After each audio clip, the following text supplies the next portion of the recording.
Hey guys, so I'm redoing a video that I just did. It is going to talk about a Spider-Man book. It was brought to my attention by a very astute viewer of the channel that the audio was too low on that particular video. So here we are, and we're going to try it again. Alright, and what are we going to talk about? We're going to talk about Amazing Spider-Man number 316, the first cover appearance of Venom, and this is written by Dave Michelini, and the ink is by Todd McFarlane, of course. So you've got that iconic cover that has been homaged so many times, and you get to start by seeing the human part of Venom, Eddie Brock, and he says, your strength might come, to you naturally, but I have to work and I have to pump iron and I have to do all these things in order to stay strong. I want to be as strong, a partner in this partnership as you.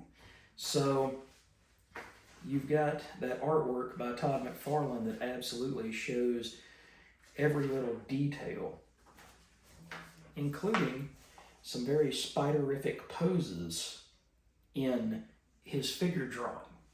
Todd always drew an excellent Peter Parker and Mary Jane and supporting cast and everything, but he was top notch when it came to drawing Spider-Man in these wonderfully arachnic-like poses that a true human figure could never replicate.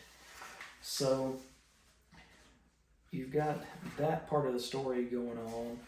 You've also got interesting panel layouts and composition, with Peter talking to MJ on the phone and their hair runs together and goes from his brown into her red. This book was firing on all cylinders at this point, guys. Between Dave Michelini's writing and Todd's artwork, it just couldn't be beat. It was the book every month, in and out. It was truly the Amazing Spider-Man. And it was the book to own, and it was the book to read, and it was the book to love. So I unfortunately wasn't reading yet at this time. This was from 1989, so I actually didn't pick up Spider-Man or comics at all until I got the issues 1 through 5 of the Objectiveless Spider-Man in Torment, which was also, this was written, penciled, and inked by Todd. It was a one-man show. So it was really awesome to see where he starts at, where this Venom character comes from. You get to see Venom eventually get lost as an anti-hero. He has a bunch of multiple mini-series, and he loses some of that mystique. Okay, it's kind of like everybody wanted to know who Wolverine was. And then when you finally get Barry Windsor-Smith doing Weapon X in Marvel Comics Presents, he loses some of that.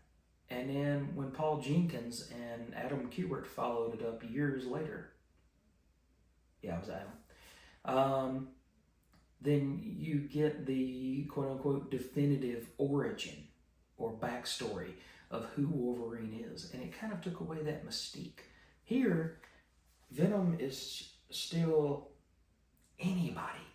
He could be anybody. Now, Peter knows that he's Eddie Brock, but he could be anybody. And in one episode, in one issue, he comes to the house and kind of pals around with Peter, and Aunt May's the one that opens the door, and he says, "Hey, can Peter come out and play?" So it's like a psychotic thing. It's almost like a Hannibal Lecter thing. It's a very psychological type of fear that he brings to Peter at this point, because Venom doesn't sell off his spider sense. Eddie Brock is a formidable physical opponent and foe by himself, but you add the strength and the hatred of the symbiote to that, and he's an almost undefeatable foe. But you get all of this amazing line work, story work, artwork, and in the end you get to see exactly how strong Venom is when he just tears into this side of beef like it's not even there. It's crazy how strong this guy is. And he's just he's an evil version of Spider-Man. He wants to protect the innocent, but he thinks that Spider-Man is the ultimate evil. So if you guys hadn't ever read this book, you have missed out. It's fun, it's exciting, it's energetic. You've got Todd in his top form. He knows how to draw Spider-Man. He knows how to draw Peter Parker. He knows how to draw New York City, because you have an early 20s married Spider-Man that is just trying to enjoy his life in New York City. Todd at this point was in, I think, 23 or 24, and you know, he knew all about the city. He knew how to draw it realistically.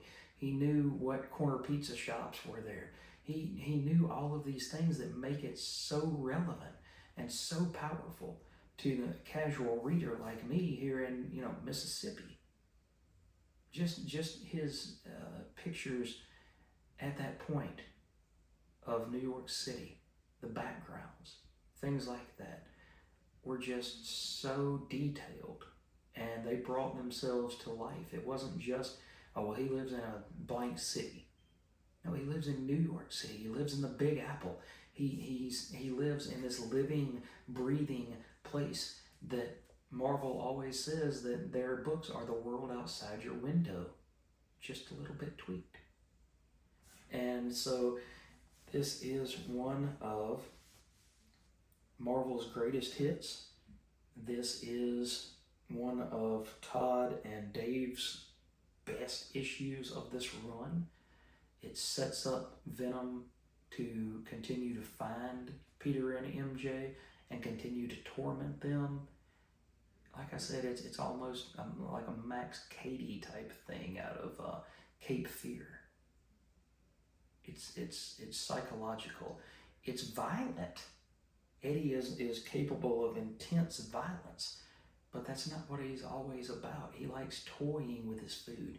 He likes taking the mouse and holding it by his tail and saying, you know, this is what I could do to you, but not just yet. So guys, I hope you've enjoyed this redo video. I'm going to take the original video down, so if you watched that video and liked it, please come over here and like this video and watch it as well.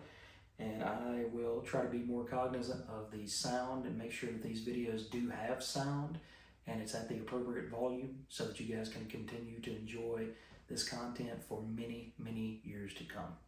Thanks for joining me, guys. Have a wonderful, wonderful day and a great weekend, and we will catch you in the next video.